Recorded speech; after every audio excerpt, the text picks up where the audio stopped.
ദൈവനാമത്തിന് മഹത്വം ഉണ്ടാകട്ടെ. ഈ മനോഹര സമയത്ത് നമുക്ക് പവർഷൻ ചാനലിൽ കൂടി കർത്താവിൻ്റെ വചനം ധ്യാനിപ്പാൻ ലഭ്യമായ അവസരങ്ങൾക്കായി ദൈവത്തിന് സ്തോത്രം പറയുന്നു. വിവിധ രാജ്യങ്ങളിൽ, വിവിധ ദേശങ്ങളിൽ പല ടൈം ഷെഡ്യൂളുകൾക്കകത്തിരുന്നു കൊണ്ട് വളരെ ആവലോടെ, വളരെ സന്തോഷത്തോടെ ഈ ചാനലിൽ കൂടി വചനം ശ്രദ്ധിക്കുന്ന എല്ലാ മാന്യരായ ദൈവമക്കൾക്കും ശ്രോതാക്കൾക്കും കർത്താവായ യേശു ക്രിസ്തുവിൻ്റെ നാമത്തിൽ സ്നേഹത്തിലുള്ള വന്ദനങ്ങൾ അറിയിക്കുന്നു. നിങ്ങളെവിടെയായിരുന്നാലും കർത്താവ് ഉയരത്തിലെ മഞ്ഞുകൊണ്ടും ഭൂമിയിലെ ധാന്യങ്ങൾ കൊണ്ടും ധാരാളം അനുഗ്രഹിക്കട്ടെ എന്ന് ഞാൻ ആത്മാവിൽ പ്രാർത്ഥിച്ചും ആശംസിച്ചുകൊണ്ട് നിങ്ങളോട് പറയുവാൻ പരിശുദ്ധാത്മാവ് എൻ്റെ പക്കൽ ഏൽപ്പിച്ച ഒരു ആത്മീയ ദൂതിലേക്ക് നമ്മൾ വേഗത്തിൽ സഞ്ചരിക്കുന്നു. എബ്രായ ലേഖനം 4-ാം അധ്യായം അതിൻ്റെ 1-ാമത്തെ വാക്യമാണ് നിങ്ങളോട് സംസാരിപ്പാൻ പരിശുദ്ധാത്മാവ് എൻ്റെ പക്കൽ കൈമാറിയ ദൈവിക സന്ദേശം. എബ്രായ ലേഖനം 4-ാം അധ്യായം അതിൻ്റെ 1-ാം വാക്യം: അവൻ്റെ സ്വസ്ഥതയിൽ പ്രവേശിപ്പാനുള്ള വാഗ്ദത്തം ശേഷിച്ചിരിക്കയാൽ നിങ്ങളിൽ ആർക്കെങ്കിലും അത് ലഭിക്കാതെ പോയി എന്ന് വരാതിരിപ്പാൻ നാം ഭയപ്പെടുക. എബ്രായ ലേഖനകർത്താവ് എല്ലാവരോടും പറയുന്നൊരു വാക്കാണ്: നിങ്ങൾ ഭയപ്പെടുക, നിങ്ങൾ ഭയപ്പെടുക, ഭയപ്പെടുക. എബ്രായ ലേഖനത്തിന് മുഖവരകൾ 3 ദൈവശാസ്ത്രങ്ങളാണ്. ക്രിസ്റ്റോളജിയാണ്, 2 ന്യൂ ടെക്സ്റ്റ്മെൻ്റാണ്, 3 ഫെയ്ത്ത് എന്ന 3 ദൈവശാസ്ത്ര ചിന്തകളാണ് എബ്രായ ലേഖനം വിടുക. എല്ലാ ലേഖനങ്ങൾക്ക് എല്ലാ തിയോളജികൾക്ക് അനന്തരവും 7 മുന്നറിയിപ്പുകൾ ഈ പുസ്തകം പറയും. 7 മുന്നറിയിപ്പുകൾക്ക് അനന്തരം ഒരു വാണിംഗ് പറയും, ഒരു അനുഗ്രഹം പറയും. ഇങ്ങനെ പോകുന്നൊരു പുസ്തകമാണ് എബ്രായ ലേഖനം. അങ്ങനെ 2ാമത്തെ വാണിംഗിന് അനന്തരം പറയുന്ന വാക്കാണ് 4-ാം അധ്യായത്തിൻ്റെ കുറുവാക്യം, ആ തുടക്കവാക്യം: അവൻ്റെ സ്വസ്ഥതയിൽ പ്രവേശിപ്പാനുള്ള വാഗ്ദത്തം ശേഷിച്ചിരിക്കയാൽ. അർത്ഥം, സ്വസ്ഥത എന്ന വാഗ്ദത്തം ഇപ്പോഴും ശേഷിച്ചിരിക്കുകയാണ്. മാറ്റമില്ലാതെ, അനക്കമില്ലാതെ ഇന്നും സ്ഥിരമായി ശേഷിക്കുന്നൊരു വാഗ്ദത്തമാണ് ദൈവിക സ്വസ്ഥത എന്നൊരു വാഗ്ദത്തം. അതിപ്പോഴും ശേഷിക്കുന്നു. എന്നിട്ട് ലേഖനകർത്താവ് പറയുന്നു, സ്വസ്ഥത എന്ന വാഗ്ദത്തം പ്രാപിക്കാതെ പോയവർ ഇവിടെ ഉണ്ട്, ആർക്കെങ്കിലും അത് ലഭിക്കാതെ പോയി എന്ന് വരാതിരിപ്പാൻ. അർത്ഥം, സ്വസ്ഥത എന്ന വാഗ്ദത്തം കേട്ടിട്ടും അത് പ്രാപിക്കാൻ പറ്റാതെ പോയവർ ഇവിടെ ഉള്ളത് കൊണ്ട് നിങ്ങൾക്കും ആ അവസ്ഥ വരരുത്, നമുക്കും ആ അപകടം പറ്റരുത്. നമ്മളെല്ലാവരും ആ വാഗ്ദത്തമായി സ്വസ്ഥതയിൽ പ്രവേശിക്കണം എന്നാണ് ലേഖനകർത്താവ് പറയുന്നത്. ഭയപ്പെടാൻ പറയാനുള്ള കാരണം, ഭയപ്പെടുക എന്ന് പറയുന്ന കാരണം, ഈ വാഗ്ദത്തം കേട്ടിട്ടും പ്രാപിക്കാതെ പോയവർ ഇവിടെ ഉള്ളത് കൊണ്ടാണ്. ഈ സ്വസ്ഥത എന്ന ദൂത് തുടങ്ങുന്നത്, ഈ പുസ്തകത്തിൽ ഈ ആശയം തുടങ്ങുന്നത് 3-ാം അധ്യായത്തിൻ്റെ അവസാനം മുതലാണ്. ഇസ്രായേൽ ജനത്തോട് ദൈവം കൈമാറിയ അനുഗ്രഹിക്കപ്പെട്ടൊരു വാഗ്ദത്തമാണ് സ്വസ്ഥത. പഴയ നിയമത്തിൻ്റെ സകല വാഗ്ദത്തങ്ങളുടെയും ഒരു പ്രശ്നം, അവർ എപ്പോഴും ദൈവം ഒരു ഡീലിംഗ് പറഞ്ഞിട്ടാണ് വാഗ്ദത്തം പറഞ്ഞത്. ഇന്നത് ചെയ്താൽ ഇന്നത് തരാം, ഇന്നത് ചെയ്താൽ ഇന്നത് തരാം. പക്ഷെ സ്വസ്ഥത എന്നൊരു വാഗ്ദത്തം ദൈവം പറയുമ്പോൾ ഒരു ഡിമാൻഡും ഇല്ലായിരുന്നു. നിങ്ങൾക്ക് ഫ്രീ ആയി ഞാൻ തരാമെന്നാണ് ആ സ്വസ്ഥത എന്ന വാഗ്ദത്തത്തോട് ബന്ധപ്പെട്ട് കർത്താവ് പറയുന്നത്. പക്ഷേ ഈ സ്വസ്ഥത എന്ന വാഗ്ദത്തം കിട്ടിയിട്ടും പ്രാപിക്കാതെ പോയവർ ഉണ്ട്. അത് ഇസ്രായേൽ ജനമാണ്. എന്തുകൊണ്ടാണ് അവർക്ക് ദൈവിക സ്വസ്ഥത പ്രാപിക്കാൻ പറ്റാതായി പോയത്? 3 കാരണമാണ് ഈ ലേഖനത്തിനകത്ത് നമുക്ക് മനസ്സിലാകുന്നത്. 1, 4-ന്റെ 2-ാം വാക്യമാണ്: അവിശ്വാസത്താലാണ് അവർക്ക് ദൈവിക സ്വസ്ഥത പ്രാപിക്കാൻ പറ്റാതായി പോയത്. 2ാമത്തെ കാര്യം 3-ാം അധ്യായത്തിൻ്റെ 12-ാം വാക്യമാണ്: അവിശ്വാസമുള്ള ദുഷ്ടഹൃദയമുണ്ടായിരുന്നു. ഇതേ വാക്യം 3-ന്റെ 15-ലും പറയുന്നുണ്ട്. കഠിന ഹൃദയം എന്ന വാക്ക് പറയുന്നുണ്ട്. എന്തുകൊണ്ടാണ് ഇസ്രായേൽ ജനത്തിന് വാഗ്ദത്തമായി സ്വസ്ഥത കിട്ടാതെ പോയത്? 1, അവിശ്വാസമാണ്. 2, ദുഷ്ടഹൃദയമാണ്, അല്ലെങ്കിൽ കഠിന ഹൃദയമാണ്, അല്ലെങ്കിൽ നന്ദിയില്ലാത്ത ഹൃദയമാണ്. 3, 3-ാം അധ്യായം 18-ാം വാക്യമാണ്: അനുസരണക്കേടിനാലാണ് അവർക്ക് ദൈവിക സ്വസ്ഥത എന്ന വാഗ്ദത്തം പ്രാപിക്കാൻ പറ്റാതായി പോയത്. 1, അവിശ്വാസം. 2, ഹൃദയകാഠിന്യം, അല്ലെങ്കിൽ തെറ്റിപ്പോകുന്ന ഹൃദയം, അല്ലെങ്കിൽ നന്ദിയില്ലാത്ത ഹൃദയം. 3, അനുസരണക്കേടാണ്. ഈ 3 കാരണങ്ങൾ വർദ്ധിച്ചു വർദ്ധിച്ചു വർദ്ധിച്ചു വരുമ്പോൾ തമ്പുരാൻ ക്രോധത്തിൽ സത്യം ചെയ്യുന്നു, അവരെൻ്റെ സ്വസ്ഥതയിൽ പ്രവേശിക്കത്തില്ല. ഇതേ വാക്യം കിടക്കുന്ന ഒരു സങ്കീർത്തന പുസ്തകം നമ്മുടെ ബൈബിളിലുണ്ട്. അത് 95-ാം സങ്കീർത്തനം, അതിൻ്റെ 11-ാമത്തെ വാക്യമാണ്. അവരെൻ്റെ സ്വസ്ഥതയിൽ പ്രവേശിക്കുകയില്ലെന്ന് ക്രോധത്തിൽ സത്യം ചെയ്യുന്നു. അപ്പം തമ്പുരാനോട് ഈ ജനത്തിന് ക്രോധം തോന്നി, ഒരു നീരസം തോന്നി, ഒരു ദേഷ്യം തോന്നി. സ്തോത്രം. എന്തുകൊണ്ട്?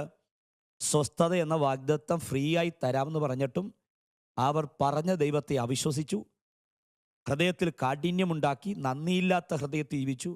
എൻ്റെ പ്രിയപ്പെട്ടവരെ, ദൈവത്തിന് ഒട്ടും ഇഷ്ടമല്ലാത്തൊരു കാര്യമാണ് നന്ദിയില്ലാതെ ജീവിക്കുക എന്നുള്ളത്. എന്നെ കേൾക്കുന്ന പ്രിയപ്പെട്ടവരോട് ഞാൻ ആത്മാവി പറയാം, ദൈവമക്കൾ, പ്രിയപ്പെട്ടവർ, നന്ദിയുള്ളവരായിരിക്കണം. മനുഷ്യനോടും ദൈവത്തോടും നന്ദി ഉണ്ടായിരിക്കണം. നിങ്ങൾക്കൊരു മനുഷ്യൻ ഒരു ചെറിയ ഉപകാരമെങ്കിലും ചെയ്തിട്ടുണ്ടെങ്കിൽ, ഒരു ചെറിയ കൈത്താങ്ങലെങ്കിലും നിങ്ങളെ ആരെങ്കിലും സഹായിച്ചിട്ടുണ്ടെങ്കിൽ, കാലത്തിൻ്റെ കുത്തൊഴുക്കിൽ മറന്നു പോകരുത് കേട്ടോ. നന്ദിയുള്ളവരായിരിക്കണം. ദൈവം നിങ്ങൾക്ക് വേണ്ടി എന്തെങ്കിലും അത്ഭുതം ചെയ്തിട്ടുണ്ടെങ്കിൽ, ഒരു ചെറിയ സൗഖ്യമോ ചെറിയ വഴികളോ, വലിയതൊന്നുമല്ല, ചെറുതായിട്ട് എന്തെങ്കിലും കർത്താവ് ചെയ്തിട്ടുണ്ടെങ്കിൽ, ദൈവമക്കൾ ദൈവത്തോട് നന്ദിയുള്ളവരായിരിക്കണം. നന്ദിയാൽ നിറയുന്നു എന്നെ അന്തരംഗമെന്ന് പാട്ടുകാരൻ്റെ വരി പറഞ്ഞ പോലെ, കർത്താവ് ചെയ്ത എല്ലാ ഉപകാരങ്ങൾക്കും ദൈവമക്കൾ നന്ദിയുള്ളവരായി നന്ദിയുള്ളവരായി നന്ദിയുള്ളവരായി ജീവിക്കണം. 3-ാമത്തെ കാര്യമാണ് അനുസരണക്കേട്. ഞാൻ പറഞ്ഞല്ലോ, 95-ാം സങ്കീർത്തനമാണ് ഈ വാക്യം കിടക്കുന്നത്. അപ്പോൾ 95-ാം സങ്കീർത്തനത്തിനകത്ത് ഈ വാക്യം എവിടുന്ന് വന്നു? അപ്പോൾ ഈ ആശയം തുടങ്ങുന്നത് സംഖ്യാപുസ്തകത്തിനകത്ത് നിന്നാണ്. സംഖ്യാപുസ്തകം 13-ാം അധ്യായം 14-ാം അധ്യായമാണ് സ്വസ്ഥത എന്നൊരു ആശയത്തെ പറഞ്ഞു തുടങ്ങുന്നത്. മോശയോട് ദൈവം തമ്പുരാൻ പറഞ്ഞു, മോശേ, കനാൻ എന്നൊരു രാജ്യം, ഒരു ദേശം ഉറ്റുനോക്കുവാൻ 12 ഗോത്രത്തിൽ നിന്ന് 12 നേതാക്കന്മാരെയും തലവന്മാരെയും പ്രഭുക്കന്മാരെയും യോഗ്യതയുള്ളവരെയും ആ രാജ്യത്തിലേക്ക് പറഞ്ഞയക്കണം. ആ രാജ്യം പോയി വിസിറ്റ് ചെയ്തിട്ട് നിങ്ങൾ മടങ്ങി വരിക, എന്നിട്ട് അഭിപ്രായം പറയുക. മോശ ആ ദൂത് കേട്ടു, ആ അരുളപ്പാട് കേട്ടു. 12 ഗോത്രത്തിൽ നിന്ന് 12 പ്രഭുക്കന്മാരെ തിരഞ്ഞെടുത്തു. കനാൻ എന്ന രാജ്യം ഉറ്റുനോക്കാൻ പറഞ്ഞയച്ചു. 12 പേരും ആ രാജ്യം പോയി. അവർ 12 രീതിയിൽ ആ രാജ്യത്തെ കണ്ടു. മടങ്ങി വന്നിട്ട് ഒരു അഭിപ്രായം സഭയ്ക്ക് മുമ്പിൽ പറയുന്നു, മോശയ്ക്ക് മുമ്പിൽ പറയുന്നു. അഭിപ്രായം എങ്ങനെയാണ്? നമുക്ക് ആ രാജ്യം കിട്ടില്ല, നമുക്ക് ആ ദേശം പിടിക്കാൻ പറ്റില്ല, ആ ദേശത്തിന് പ്രശ്നമുണ്ട്, ആ ദേശത്തിന് അനാക്യന്മാരായ മല്ലന്മാരുണ്ട്, അവർ നമ്മളെക്കാൾ ശക്തിയുള്ള, നമ്മളെക്കാൾ ബലമുള്ള, നമ്മൾ അവർക്ക് മുമ്പിൽ വെട്ടിക്കിളികളാണ്, നമ്മളെ അവർക്ക് വേഗം കീഴടക്കാൻ കഴിയും, നമ്മളെ വേഗം അവർക്ക് തോൽപ്പിക്കാൻ കഴിയും. അതുകൊണ്ട് നമ്മുടെ കായിക ബലം കൊണ്ടും നമ്മുടെ ശക്തി കൊണ്ടും നമ്മുടെ ബുദ്ധി കൊണ്ടും നമുക്ക് ആ രാജ്യം പിടിക്കാൻ പറ്റില്ല. അവിശ്വാസം പറഞ്ഞ 10 പേർ, അവിശ്വാസത്തിൻ്റെ വാക്ക് ഉയർന്നു വരുമ്പോൾ തമ്പുരാൻ ക്രോധത്തിൽ സത്യം ചെയ്തു, അവരെൻ്റെ സ്വസ്ഥതയിൽ പ്രവേശിക്കത്തില്ല എന്ന്. 2 പേർ രംഗത്ത് വന്ന് പറഞ്ഞു, 10 പേര് പറഞ്ഞ അവിശ്വാസമാണ്. 2 പേർ ഓടി വന്ന് പറഞ്ഞു, നമുക്ക് ആ രാജ്യം പിടിക്കാൻ പറ്റും, നമുക്ക് ആ ദേശം പിടിക്കാൻ പറ്റും.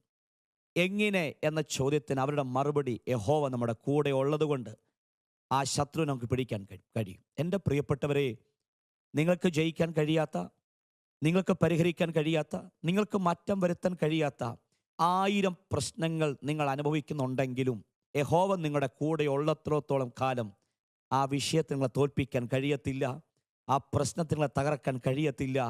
എല്ലാ പ്രതിസന്ധികളെയും നമ്മുടെ കൂടെ യഹോവയുള്ളത് കൊണ്ട് നമുക്കതിനെ ജയിക്കാൻ കഴിയും. നിങ്ങൾ ബൈബിൾ മുഴുവൻ വായിച്ചു നോക്കിയാലും അവിശ്വാസം പറഞ്ഞ 10 പേരുടെ പേര് ബൈബിളിൽ നമുക്ക് എടുത്തു പറയാൻ പറ്റില്ല. പക്ഷേ 2 പേരുടെ പേര് ബൈബിളിൻ്റെ ചരിത്രത്തിനകത്തുണ്ടെങ്കിൽ അവിശ്വാസം പറഞ്ഞവരെ ലോകം മറക്കും, അവിശ്വാസം പറഞ്ഞവരെ കാലഘട്ടം മറക്കും. പക്ഷെ വിശ്വാസം പറയാൻ തുടങ്ങിയാൽ അവരെന്നും ചരിത്രത്തിലും കർത്താവിൻ്റെ പുസ്തകത്തിനകത്ത് ഉണ്ടെന്ന് വിശ്വസിക്കുന്നവർക്കാണ് ഞാൻ കർത്താവിൻ്റെ സ്തോത്രം പറയുകയാണ്. സാഹചര്യം വിരോധമായിരിക്കാം, അവസ്ഥകൾ വിരോധമായിരിക്കാം, ഒരു ദൈവപ്രവൃത്തി ഉണ്ടാകാൻ ഒരു സാധ്യത ഉണ്ടാകത്തില്ല. എല്ലാ സാധ്യതകളും അസ്തമിക്കുമ്പോൾ വിശ്വസിക്കുന്ന ഒരു വിശ്വാസത്തിൻ്റെ അധികാരം, ഒരു ആരോഗ്യം നമ്മൾ ഈ കാലഘട്ടങ്ങളിൽ പ്രാപിക്കണം. താഴ്വരെ കുഴി വെട്ടുക, വെട്ടുന്ന കുഴി വിശ്വാസത്തിൽ വെട്ടുക. കാറ്റ് കാണില്ല, മഴ കാണില്ല, എല്ലാം സാഹചര്യം വിരോധമായി നിൽക്കുമ്പോൾ ഒരു മുൻപോട്ടൊരു ആക്ഷൻ എടുക്കുവാൻ വിശ്വാസത്തിൽ ഒരു ചുവട് വെക്കുവാൻ, വിശ്വാസത്തിൽ ഒരു തീരുമാനമെടുക്കുവാൻ, വിശ്വാസത്തിൽ ഒരു മൂവ് ചെയ്യുവാൻ നിങ്ങൾ തീരുമാനിച്ചാൽ, നിങ്ങൾ ഉറച്ചാൽ, ആ സ്റ്റെപ്പ് എടുത്താൽ, നിങ്ങൾ എടുത്ത തീരുമാനത്തെ നിറയ്ക്കാൻ വെട്ടിയ കുഴിയെ സ്വർഗം നിറച്ചിട്ടുണ്ടെങ്കിൽ വിശ്വാസത്തിൽ നടക്കുക, അവിശ്വാസത്തോട് വിട പറയുക. ഇസ്രായേൽ ജനത്തിന് പറ്റിയ പ്രശ്നം വാഗ്ദത്തമായ ദേശം തരാമെന്ന് പറഞ്ഞിട്ട് അവിശ്വാസം പറഞ്ഞതാണ് പ്രശ്നം. അവിശ്വാസം വർദ്ധിച്ചപ്പോഴാണ് നമ്മൾ വായിച്ച സങ്കീർത്തന പുസ്തകത്തിൽ വാക്യം പറഞ്ഞത്, എൻ്റെ ക്രോധത്തിൽ ഞാൻ സത്യം ചെയ്യുന്നു. അല്ലെങ്കിൽ എബ്രായലേഖനത്തിൽ പറയുന്നു, എൻ്റെ ക്രോധത്തിൽ ഞാൻ സത്യം ചെയ്യുന്നു, അവര് എൻ്റെ സ്വസ്ഥതയിൽ പ്രവേശിക്കത്തില്ല.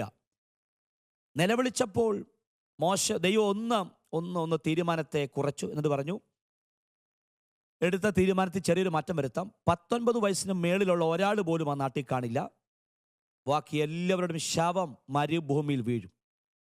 എൻ്റെ പ്രിയരേ, അവിശ്വാസം പറഞ്ഞ 19 വയസ്സിന് മുകളിലുള്ള സകലരുടെയും ജഡം മരുഭൂമി വീഴുമെന്നാണ് ദൈവത്തിൻ്റെ അരുളപ്പാട്. അപ്പം നിങ്ങൾ അറിയണം പ്രിയരെ, അവിശ്വാസത്തിൻ്റെ വാക്കിന് എത്ര അപകടത്തെ വിളിച്ചു വരുത്താൻ കഴിയുമെന്ന്. കർത്താവിനെ അറിഞ്ഞ് ദൈവവേലയിൽ ഓടിത്തിരിച്ച എല്ലാ പ്രിയപ്പെട്ടവരും, നിങ്ങളുടെ അധരത്തിൽ നിന്ന് ഒരു ചെറിയ പദം പോലും അവിശ്വാസത്തിന് വീഴരുത്. വിശ്വാസത്താൽ പ്രത്യാശയുടെ വാക്കുകൾ പറയുക, പ്രത്യാശയോടെയും വിശ്വാസത്തിൻ്റെ ആഴത്തിലും ജീവിക്കുക. അതിവിദൂരമല്ലാതെ നിങ്ങൾ പിടിച്ച വിശ്വാസത്തിൻ്റെ മറുപടികളും വിടുതലുകളും അനുഗ്രഹങ്ങളും നിങ്ങൾക്ക് നിങ്ങളുടെ കണ്ണാൽ കാണാൻ കഴിയും.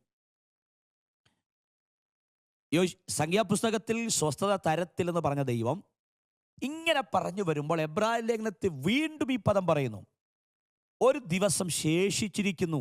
എന്ത്?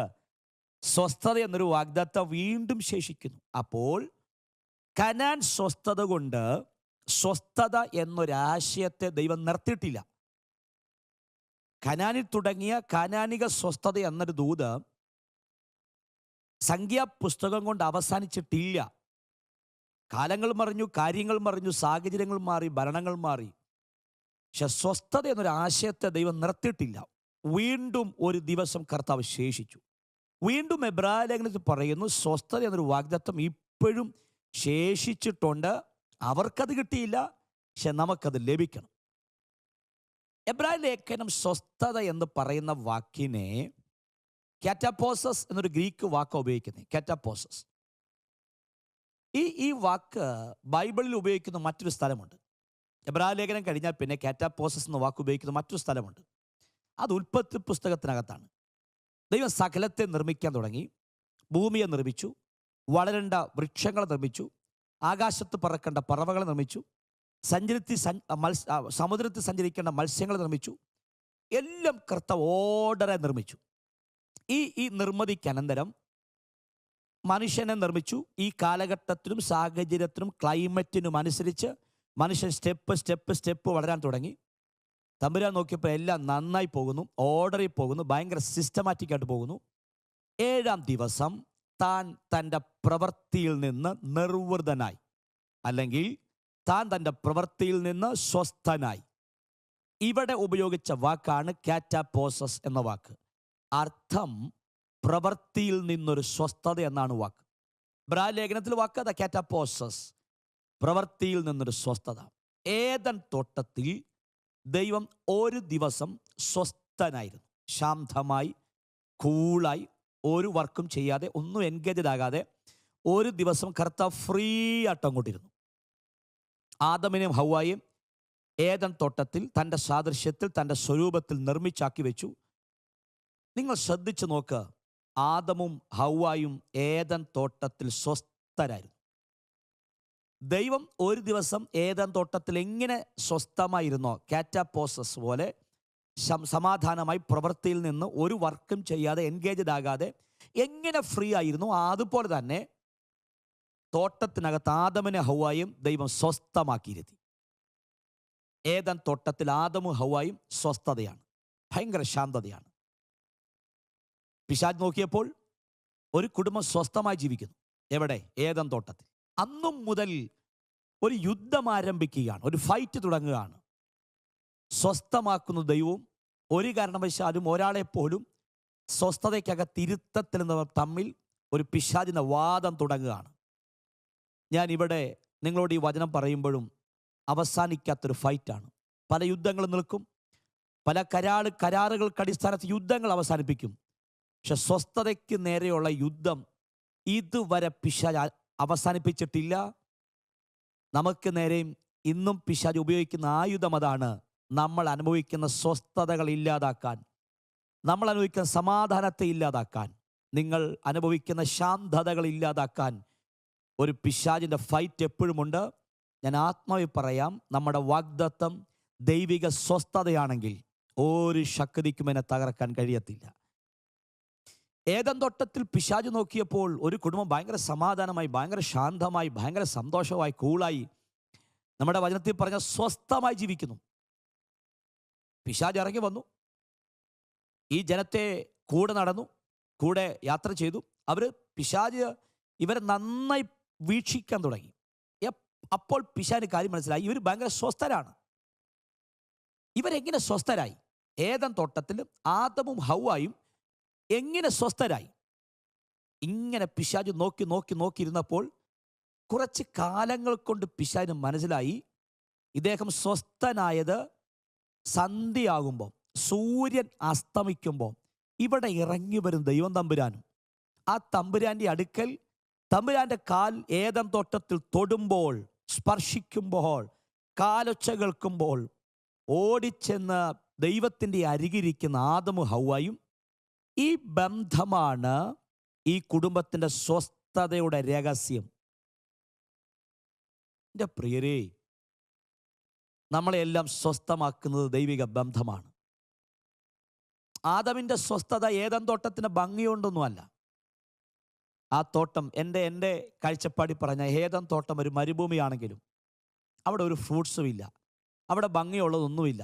ഭയങ്കര ഡ്രൈ ലാൻഡാണ്, വരണ്ട സ്ഥലമാണ്. ബൈബിളിൽ തെളിവില്ല കേട്ടോ, ഞാൻ എൻ്റെ ആശയം പറഞ്ഞതാ. ഇങ്ങനെ വല്ലാത്തൊരു ഒരു സ്ഥലത്താണ് ആദാം പാർക്കുന്നതെങ്കിലും ആദാം ഭയങ്കര സ്വസ്ഥനായി അവിടെ ജീവിക്കും. കാരണം ആദമിൻ്റെ സ്വസ്ഥത സമ്പത്തല്ല, ഫ്രൂട്ട്സ് അല്ല, തോട്ടത്തിൻ്റെ ഭംഗിയല്ല, ഇവിടുത്തെ മനോഹാരിതയല്ല, ഇറങ്ങുന്ന ദൈവസാന്നിധ്യമാണ്. ഒരു ദൈവ പൈതലിനെ ഈ ഭൂമി സ്വസ്ഥമാക്കി നിർത്തുന്നത് സാമ്പത്തിക ഭദ്രതയോ ബാങ്കിൽ കിടക്കുന്ന ഡിപ്പോസിറ്റുകളോ ഒന്നുമല്ല, മക്കളുടെ ജോലിയോ സ്റ്റാറ്റസോ കുടുംബത്തിൻ്റെ പേരോ മഹിമകളോ ഒന്നുമല്ല കേട്ടോ. ഒരാത്മീയൻ്റെ സ്വസ്ഥതയുടെ മൂലകാരണം ദൈവിക ബന്ധമാണ്, ദൈവിക സാന്നിധ്യമാണ്. കോടികളുണ്ടായിട്ടും കഴിക്കാനൊന്നും മുട്ടില്ലാഞ്ഞിട്ടും എല്ലാ സമൃദ്ധി ഉണ്ടായിട്ടും സ്വസ്ഥത എന്തെന്നറിയാത്ത ആയിരങ്ങൾ ഇവിടെ പാർക്കുമ്പോൾ കഴിക്കാനൊന്നുമില്ല, ധരിക്കാനില്ല, സാമ്പത്തിക ബുദ്ധിമുട്ടുണ്ട്, പ്രതിസന്ധിയുണ്ട്, ഒന്നിനു പുറകെ ഒന്നായി പ്രശ്നമുണ്ട്. പക്ഷെ എന്തെല്ലാം വന്നാലും അതിനകത്തും ഒരു ദൈവിക സമാധാനം അനുഭവിക്കുന്നുണ്ടെങ്കിൽ കേട്ടോ, അതിൻ്റെ പുറകിൽ മിടുക്കല്ല, നാമും കർത്താവുമായിട്ട് ബന്ധത്തിനകത്താണ് സ്വസ്ഥത. പിശാച് ഒരാളെ അസ്വസ്ഥനാക്കണമെങ്കിൽ സാന്നിധ്യത്തിൽ നിന്ന് അകറ്റി കളയണം. ആദമിനെ അസ്വസ്ഥമാക്കാൻ, ആദമിനെ ഇറിറ്റേറ്റാക്കാൻ, ആദമിനെ തകർത്ത് കളയാൻ ഒരിക്കലും ഏദൻ തോട്ടം പിശാച് തകർത്തിട്ടില്ല. അതിൻ്റെ അർത്ഥം പിശാചിൻ്റെ ഈ അറ്റാക്ക് ബ്ലൈൻഡ് അല്ല, ഒന്നും കാണാതല്ല പിശാച് ആദം എന്ന മനുഷ്യനെ അറ്റാക്ക് ചെയ്തത്. അങ്ങനെ ആയിരുന്നെങ്കിൽ ഏദൻ തോട്ടം മുതൽ പിശാച് അറ്റാക്ക് ചെയ്യണം. ആ തോട്ടത്തെ കളഞ്ഞില്ല, അവിടുത്തെ ഫ്രൂട്ട്സ് കളഞ്ഞില്ല, ആ തോട്ടത്തിൻ്റെ ഭംഗി ഇല്ലാതാക്കിയില്ല, ക്ലൈമറ്റിനെ പിശാച് ഒന്നും ചെയ്തില്ല. കാരണം പിശാചിന് ഇതൊന്നും ആവശ്യമില്ല. പിശാചിന് ആവശ്യം നീ അനുഭവിക്കുന്ന ദൈവസാന്നിധ്യമാണ്. കർത്താവിൻ്റെ കൂട്ടായ്മയിൽ ജീവിക്കുന്ന, ആ സാന്നിധ്യത്തിൽ ജീവിക്കുന്ന, അഭിഷേകത്തിൽ ജീവിക്കുന്ന, വിശുദ്ധിയിൽ ജീവിക്കുന്ന, വചനത്തിൽ നടന്നു പോകുന്ന ഒരു ആത്മീയ പക്വതയുണ്ടല്ലോ. ആ ബന്ധം എന്ന് നമ്മൾ അകന്നു പോകുമോ അന്നു മുതൽ നമ്മൾ തകരുമെന്നും നമ്മൾ അസ്വസ്ഥരാകുമെന്നും നന്നായി പിശാചിനറിയാം. എപ്പോഴും അതിന് നേരെയാണ് താൻ യുദ്ധം നടത്തിക്കൊണ്ടിരിക്കുന്നത്. ഞാൻ ആത്മാവിൽ പറയാം, എന്തു വില കൊടുത്തും ദൈവ സാന്നിധ്യത്തിനകത്തിരുന്നോണം. സാന്നിധ്യം വിട്ട് അകലരുത്, സാന്നിധ്യം വിട്ട് മാറിപ്പോകരുത്. എന്ന് ദൈവസാന്നിധ്യത്തിൽ നിന്ന് നമ്മൾ അകലാൻ തുടങ്ങുമോ അന്ന് മുതൽ നമ്മൾ അസ്വസ്ഥമാകാൻ തുടങ്ങും. എന്ന് കർത്താവിൻ്റെ കൂട്ടായ്മയിൽ നിന്ന് മാറിപ്പോകുമോ അന്നു മുതൽ നമ്മുടെ ആത്മീയ ജീവിതം തകരാൻ തുടങ്ങും. വീണ്ടും ആ പദം ഒന്നും കൂടെ ഞാൻ ആവർത്തിച്ച് പറയാം. എന്തു വില കൊടുത്തും ആ കൂട്ടായ്മയ്ക്കകത്തിരുന്നോണം, ആ സാന്നിധ്യത്തിനകത്തിരുന്നോണം, അഭിഷേകത്തിനകത്തിരുന്നോണം, ആ കൃപയ്ക്കകത്ത് നടന്നോണം. ഇങ്ങനെ നടക്കാൻ തുടങ്ങിയാൽ യാതൊന്നിനും നമ്മളെ അസ്വസ്ഥമാക്കാൻ കഴിയില്ല. ഏദൻ തോട്ടത്തിൻ്റെ അകത്ത് പാർത്ത ആദാം സ്വസ്ഥനും തോട്ടത്തിന് പുറത്തിറങ്ങിയ ആദാം അസ്വസ്ഥനുമാണ്. ഒന്നുകൂടെ വാക്ക് പറയാം. ഏദൻ തോട്ടത്തിനകത്ത് പാർത്ത ആദാം ഭയങ്കര സമാധാനമുള്ള, ഭയങ്കര സന്തോഷമുള്ള, ഭയങ്കര സ്വസ്ഥമായി ജീവിച്ചൊരു മനുഷ്യനാണ്.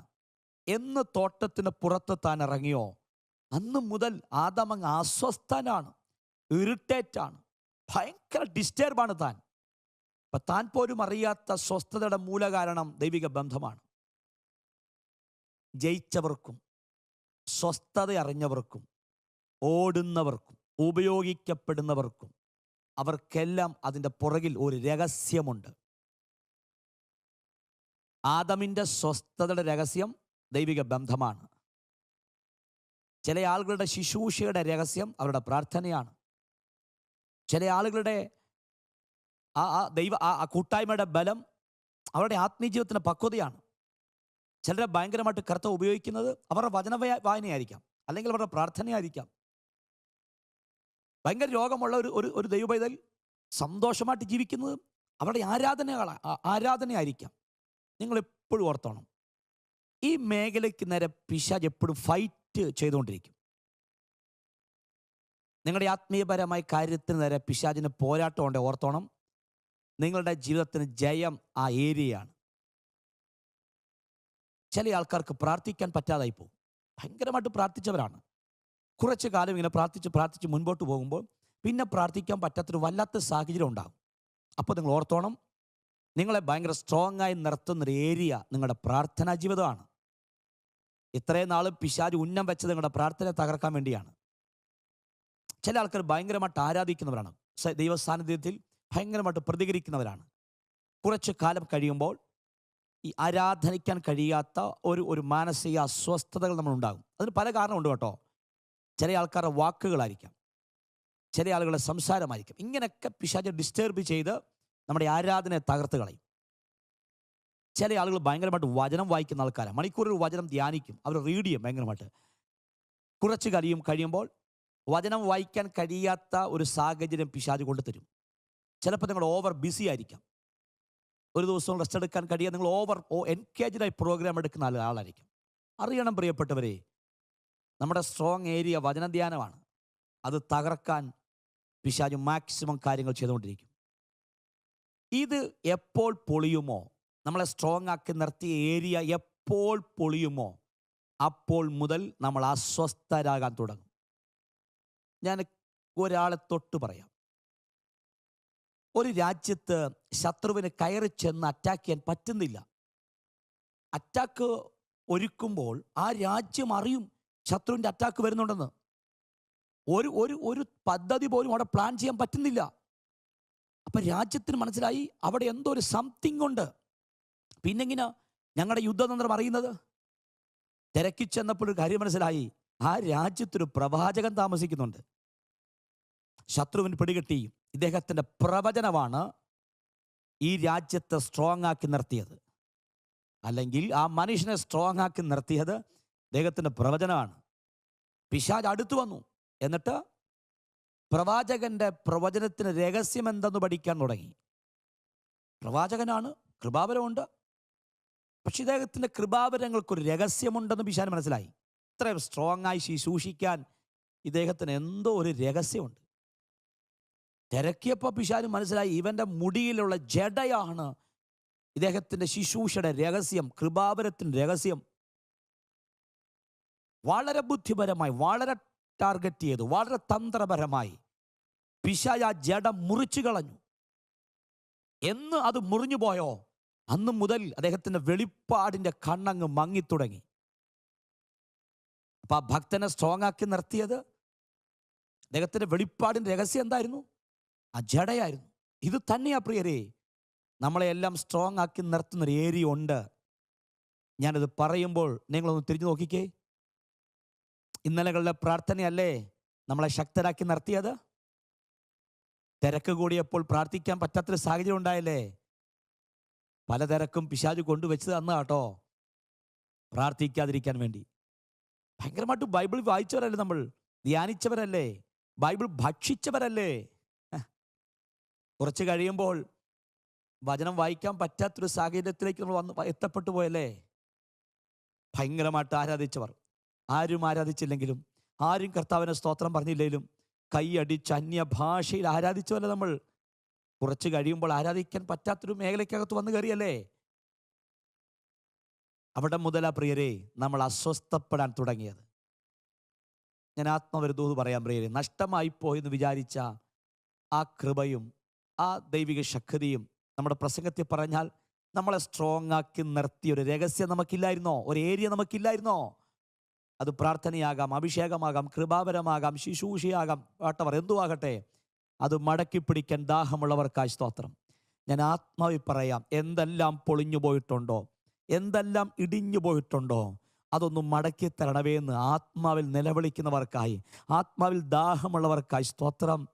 ഞാൻ ഉറപ്പായി പറയാം, നിങ്ങളെ സ്ട്രോങ് ആക്കി നിർത്തിയ ഏരിയ കർത്താവ് വീണ്ടും ബിൽഡ് ചെയ്യാൻ പോവാണ്. അത് വീണ്ടും മടക്കി തരാൻ പോവാണ്. കൃപാവരം മടങ്ങി വരും, ആരാധനകൾ മടങ്ങി വരും, അഭിഷേകം കർത്താവ് മടക്കി തരും, ആ ശുശ്രൂഷകളെ കർത്താവ് മടക്കി തരും, സകലത്തെയും ആത്മാവ് ഈ ദിവസങ്ങളിൽ മടക്കി തരും.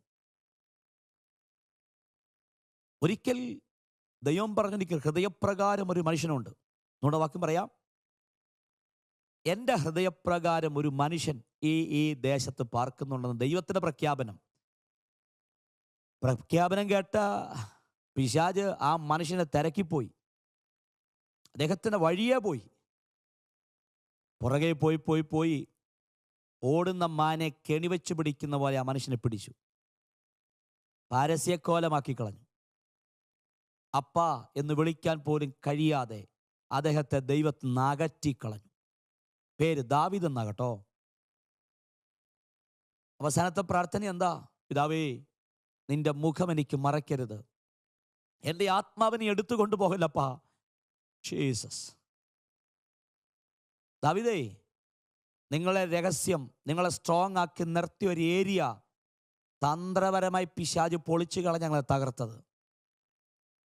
ഉപയോഗിക്കപ്പെടുന്നവരെയും ഓടുന്നവരെയും കർത്താവിനോട് നിൽക്കുന്നവരെയും പിശാച് തകർക്കുന്ന, എപ്പോഴും ബ്ലൈൻഡായിട്ട് പിശാച് അറ്റാക്ക് ചെയ്യില്ല. അവൻ എവിടെയൊക്കെയോ ഫോക്കസ് ചെയ്ത് അവൻ ഭയങ്കര സിസ്റ്റമായി സ്കെച്ചും പ്ലാനും മെനഞ്ഞാണ് നമ്മളെ അറ്റാക്ക് ചെയ്യുന്നത്. സ്വസ്ഥതയ്ക്കകത്ത് ജീവിക്കാൻ ആരെങ്കിലും കൊതിക്കുന്നുണ്ടെങ്കിൽ ഞാൻ ആത്മാവിൽ പറയാം, ദൈവിക ബന്ധത്തിനകത്ത് നടന്നോണം. പിരിയാൻ കഴിയാത്ത, വിട്ടുമാറാൻ കഴിയാത്ത, അകന്നു പോകാൻ കഴിയാത്ത, ഒരിക്കലും അകലാൻ കഴിയാത്ത ഒരു അസാധാരണമായ ദൈവിക കൂട്ടായ്മയ്ക്കകത്ത് ഇരിക്കാൻ തുടങ്ങിയാൽ നമുക്ക് ഈ ഭൂമിയിൽ കർത്താവിൻ്റെ സ്വസ്ഥത അറിയാൻ പറ്റും. സാന്നിധ്യത്തിനകത്ത് സ്വസ്ഥതയുണ്ടോ? ഉണ്ടെന്നേ. ഒരിക്കൽ മോശയോട് കർത്താവ് അഭിമുഖമായി സംസാരിച്ചെന്ന് വാക്യം ബൈബിളിനകത്തുണ്ട്.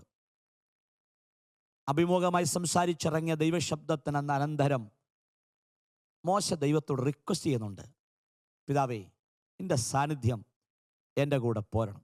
അതിന് മുമ്പൊരു കാര്യം ദൈവം പറയുന്നുണ്ട്, മോശേ, എൻ്റെ സാന്നിധ്യം നിന്റെ കൂടെ പോരും, നിനക്ക് സ്വസ്ഥത നൽകുമെന്ന്.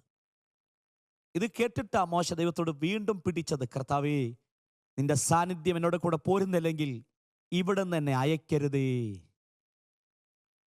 സാന്നിധ്യത്തിനകത്തൊരു സ്വസ്ഥതയുണ്ട് കേട്ടോ. ഭയങ്കര പ്രഷർ നിറഞ്ഞ 26, 28, 30, 40 ലക്ഷം ജനമാണ് ഇസ്രായേൽ ജനം. എന്തുമാകട്ടെ, കണക്കുകൾ അവ്യക്തമാണ്. അതിനകത്ത് ലക്ഷക്കണക്കിന് ജനത്തെ നയിച്ചൊരു വലിയ പാസ്റ്റർ, ലക്ഷക്കണക്കിന് ജനത്തിൻ്റെ നേതാവായൊരു മനുഷ്യൻ. ആ മനുഷ്യൻ്റെ വാക്ക് കേട്ടോ, ഞാൻ ഭയങ്കര പ്രഷർ ജീവിക്കുകയാണ് ഇവിടെ. ഒരു ഭാഗത്തുനിന്ന് കുറ്റം പറച്ചിലുണ്ട്, ആവലാതികളുണ്ട്, പരാതികളുണ്ട്. ഞങ്ങളെ കൊല്ലാൻ കൊണ്ടുവന്നാണോ? ഞങ്ങൾക്ക് മിസ്രൈമിൽ ഒത്തിരി സന്തോഷമാണെന്ന് പറഞ്ഞ് നീ ഞങ്ങളെ കൊണ്ടുവന്ന് ഞങ്ങളെ കൊല്ലാനാണോ എന്ന് ചോദിക്കുമാറ് പെറുപെറുക്കുന്ന വാക്കുകളുണ്ട്. എനിക്ക് ഭയങ്കര പ്രഷറുണ്ടപ്പാ. ഇതിനകത്താ മോശ പറയുന്നത്, എനിക്കൊന്ന് സ്വസ്ഥത അനുഭവിക്കണമെങ്കിൽ അങ്ങയുടെ സാന്നിധ്യം വേണം.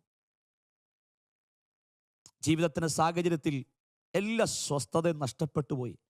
നിങ്ങളുടെ ജോലിയുടെ തിരക്കാകാം, നിങ്ങളുടെ ശുശ്രൂഷയുടെ പ്രഷറുകളാകാം, ക്രൈസസുകളാകാം, സാമ്പത്തികമായി ഭൗതികമായി എന്തുമാകട്ടെ.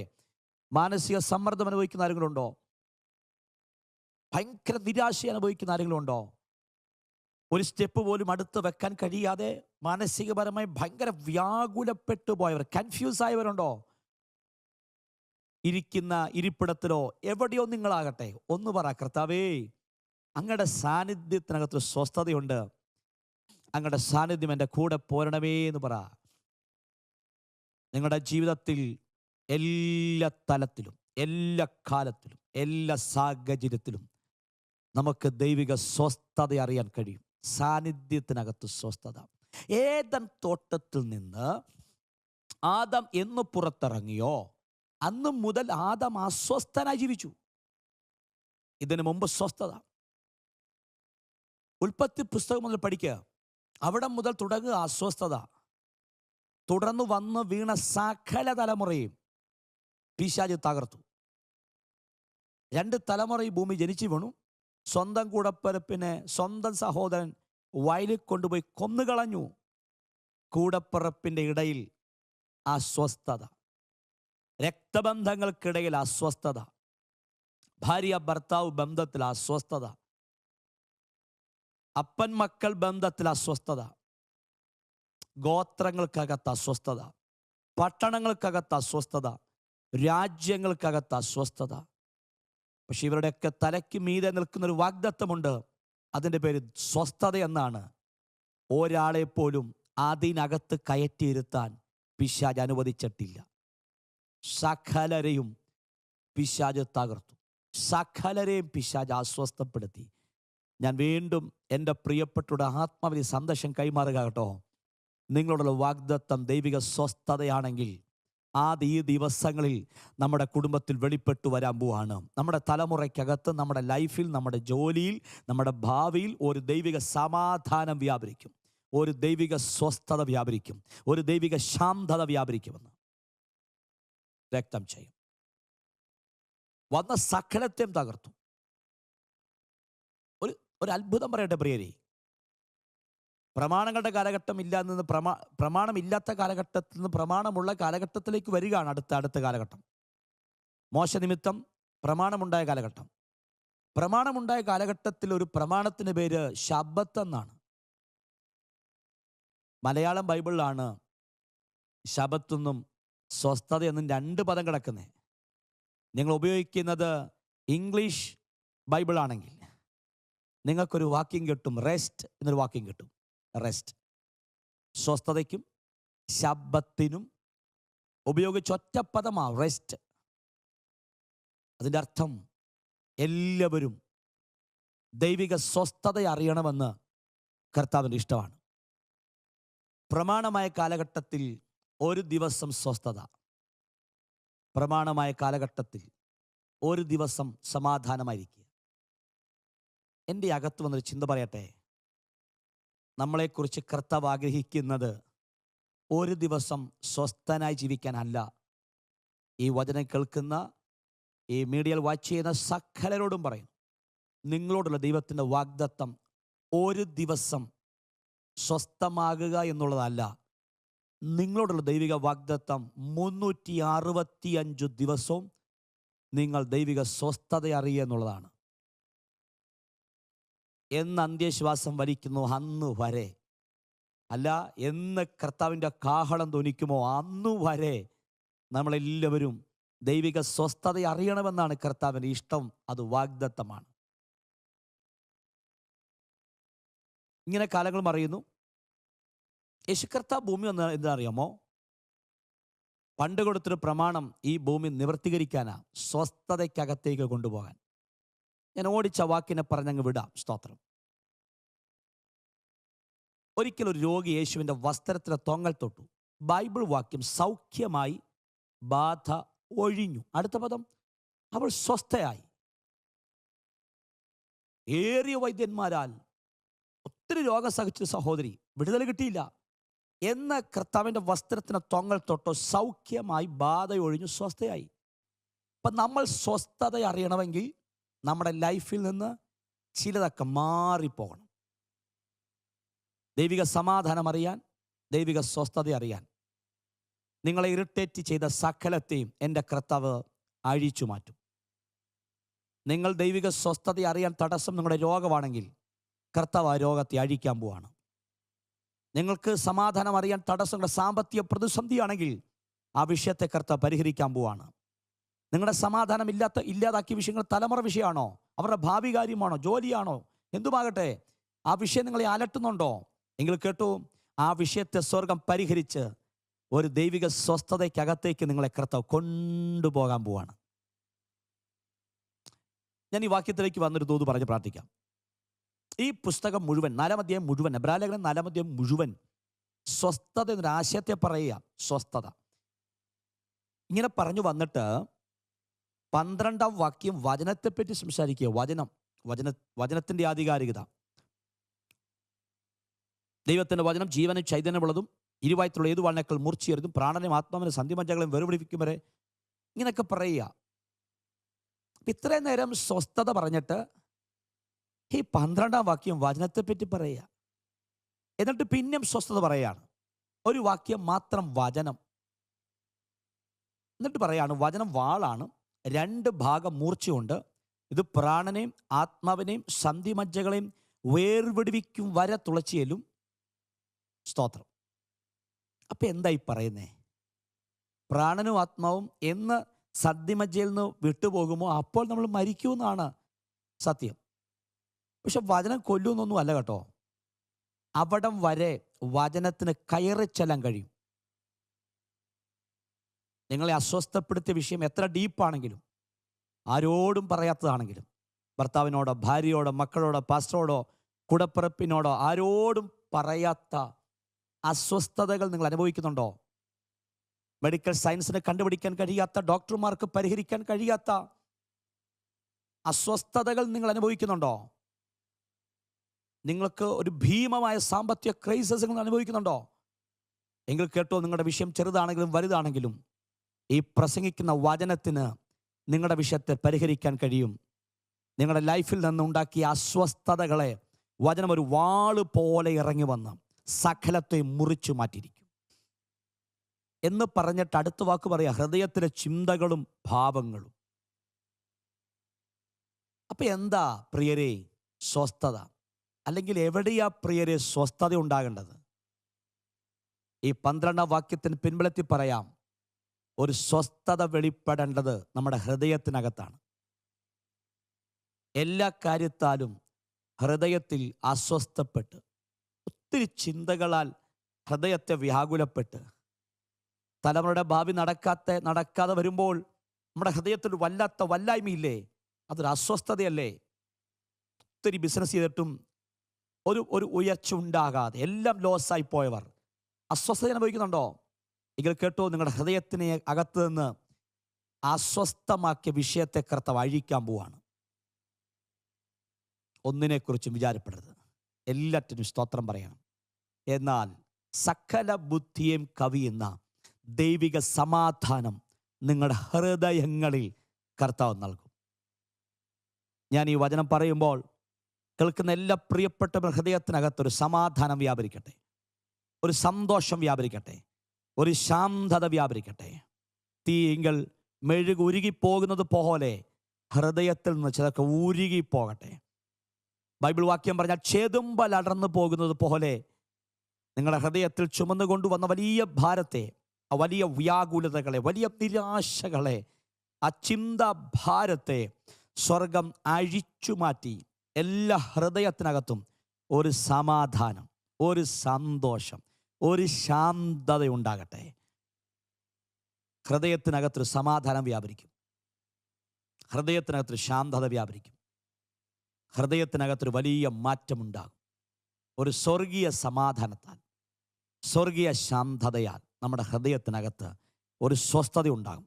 ഒരു വാക്കോട് ഓടിച്ചു പറയാം. ഇതിൻ്റെ അവസാനത്തെ വാക്യം, നമുക്കുള്ള മഹാപുരോഹിതൻ നമ്മുടെ ബലഹീനതകളിൽ സഹതാപം കാണിപ്പാൻ കഴിയാത്തവനല്ല. പാപമൊഴികെ സർവത്തിലും നമുക്ക് തുല്യമായി പരീക്ഷിക്കപ്പെട്ട മഹാപുരോഹിതൻ. പാപം ഒഴികെ നമുക്ക് തുല്യമായി സകലത്തിലും പരീക്ഷിക്കപ്പെട്ട മഹാപുരോഹിതൻ. നമ്മുടെ യേശുവിനെ പറ്റി പറഞ്ഞ വാക്കാ. അപ്പം യേശു നമ്മളെപ്പോലെ തന്നെ എവിടെയൊക്കെയോ പരീക്ഷിക്കപ്പെട്ടയാളല്ലേ? അതെ, പാപം ഒഴികെ. പാപം മാത്രമല്ല ഡിഫറൻസ്, ബാക്കി എല്ലാ കാര്യത്തിലും നമ്മളെപ്പോലെ തന്നെയാണ് യേശു. അങ്ങനെയാണെങ്കിൽ യേശുവിനെയും അസ്വസ്ഥപ്പെടുത്താൻ പലതും പിശാച് കൊണ്ടുവച്ചല്ലേ? അതിനൊന്നും യേശുവിനെ അസ്വസ്ഥപ്പെടുത്താൻ കഴിഞ്ഞിട്ടില്ല. എന്നിട്ട് പറയാ, നിങ്ങൾ അസ്വസ്ഥപ്പെട്ടു പോയല്ലേ? ഞാൻ അനുഭവിച്ച അതേ പ്രശ്നം നിങ്ങൾ അനുഭവിച്ചപ്പോൾ നിങ്ങൾ അസ്വസ്ഥപ്പെട്ടു പോയല്ലേ? കൂടെ ജീവിച്ചവൻ ചുംബനത്ര ഒറ്റിക്കൊടുത്തപ്പോഴും ഞാൻ കരഞ്ഞില്ലല്ലോ. പത്രോസ് എന്നെ അറിയത്തില്ലെന്ന് പറഞ്ഞപ്പോഴും എൻ്റെ ഹൃദയം പൊടിഞ്ഞില്ലല്ലോ. പക്ഷെ നിങ്ങളെ ആരൊക്കെ ഒറ്റിക്കൊടുത്തപ്പോൾ, നിന്നെ ആരൊക്കെ മറന്നു പറഞ്ഞപ്പോൾ, രക്തബന്ധങ്ങൾ നിന്നെ വിട്ടു പോയപ്പോൾ നിങ്ങൾ തകർന്നു പോയല്ലേ? സാരമില്ല കുഞ്ഞെ, ഇതേ വിഷയം ഞാൻ അനുഭവിച്ചതാണ്. യേശു പറയാ, പക്ഷെ നീ ബലഹീനായിപ്പോയി. പക്ഷെ ആ വിഷയത്തിൽ തകരാൻ ഞാൻ അനുവദിക്കത്തില്ല. നിന്റെ ബലഹീനതകളിൽ ഞാൻ സഹതാപം കാണിക്കാൻ പോവാണ്. അസ്വസ്ഥത അനുഭവിക്കുന്ന ആരെങ്കിലും ഉണ്ടോ? ഉണ്ടെ കേട്ടോ, ഒരു സഹായം കർത്താവ് ചെയ്യാൻ പോവാണ്. നിരാശപ്പെട്ടിരിക്കുന്ന ആരും ഉണ്ടോ? ആ വിഷയത്തിൽ ഒറ്റയ്ക്കല്ല, ദൈവത്തിൻ്റെ സഹായം ഉണ്ടാകാൻ പോവാണ്. കരകയറാൻ കഴിയാത്ത വലിയ കുഴിക്കൊക്കെ തകപ്പെട്ടു പോയോ? അവിടെ നിങ്ങളെ കർത്താവ് കരം പിടിച്ച് കയറ്റാൻ പോവാണ്. ഒരു യേശുവിൻ്റെ സഹായം ഉണ്ടാകാൻ പോവാണ്. മഹാപുരോഹിതൻ്റെ സഹായം എല്ലാ അസ്വസ്ഥതകളെയും പരിഹരിക്കുന്ന, എല്ലാ അസ്വസ്ഥതകൾക്കകത്ത് നിങ്ങളെ കൈപിടിച്ചു കൊണ്ട് നടത്താൻ കഴിയുന്ന, എല്ലാ പ്രശ്നത്തിനകത്ത് നിങ്ങളെ താങ്ങി നിർത്താൻ കഴിയുന്ന ഒരു വലിയ മഹാപുരോഹിതൻ എനിക്ക് നിങ്ങൾക്കുണ്ട്. തകരാൻ കർത്താവ് അനുവദിക്കത്തില്ല. ഒറ്റപ്പദം പറയാം, സ്വസ്ഥത അനുഭവിക്കണം എന്നതിന് നമ്മളെക്കാൾ ആഗ്രഹം നമ്മുടെ യേശുവിനാകട്ടോ. ഞാനും നിങ്ങളും ഒരു സമാധാനത്തിൽ ജീവിക്കണമെന്നും സ്വസ്ഥതയ്ക്കകത്ത് ജീവിക്കണമെന്നും നമ്മളെക്കാൾ പ്രതീക്ഷയുള്ള, നമ്മളെക്കാൾ ആഗ്രഹമുള്ള ഒരു മഹാപുരോഹിതൻ നമുക്കുണ്ട്. അതുകൊണ്ട് മഹാപുരോഹിതൻ നമ്മളെ സഹായിക്കും. ഇന്ന് പകൽ മുതൽ നിങ്ങളുടെ വിഷയത്തിനകത്ത് മഹാപുരോഹിതൻ്റെ സഹായം ഉണ്ടാകാൻ പോവാണ്. എല്ലാ കണ്ണുമടച്ച് ഒരു വാക്കി പ്രാർത്ഥിക്കാം. ഞങ്ങളുടെ ദൈവമേ, യേശുവിൻ്റെ നാമത്തിൽ പ്രാർത്ഥിക്കുന്നു. ഞങ്ങൾ എവിടേക്കോ മാനസികപരമായി അസ്വസ്ഥപ്പെട്ടു പോയപ്പാ, ഞങ്ങൾ ബലഹീനരാണപ്പാ, ഇടയ്ക്കൊക്കെ നിരാശ സഹിച്ചു, ഇടയ്ക്കൊക്കെ ഒറ്റപ്പെട്ടു പോകുന്നപ്പാ. പക്ഷെ ആ വിഷയത്തിനകത്ത് തകർന്നു പോകാതെ ഒരു മഹാപുരോഹിതൻ്റെ ഹെൽപ്പ് ഞങ്ങൾക്കുള്ളതിനായി സ്തോത്രം പറയുക. എല്ലാവരുടെ മേലും ദൈവിക സ്വസ്ഥത വ്യാപരിക്കട്ടെ. ആ സ്വസ്ഥതകൾ അഴിഞ്ഞു പോകട്ടെ. സ്വർഗീയ സമാധാനം എല്ലാ കുടുംബങ്ങളുടെ മേലും, എല്ലാ വ്യക്തികളുടെ മേലും, സ്വർഗീയ സ്വസ്ഥത എല്ലാവരുടെ മേലും ഇന്ന് ഈ സമയം മുതൽ വാഴുന്ന കൃപയ്ക്കായി സ്തോത്രം. ഞാൻ ഈ ജനത്തെ അനുഗ്രഹിക്കുന്നു. പ്രാർത്ഥന കേട്ടിരിക്കുക. സ്തോത്രം യേശുവിൻ്റെ നാമത്തിൽ തന്നെ. ആമേൻ, ആമേൻ.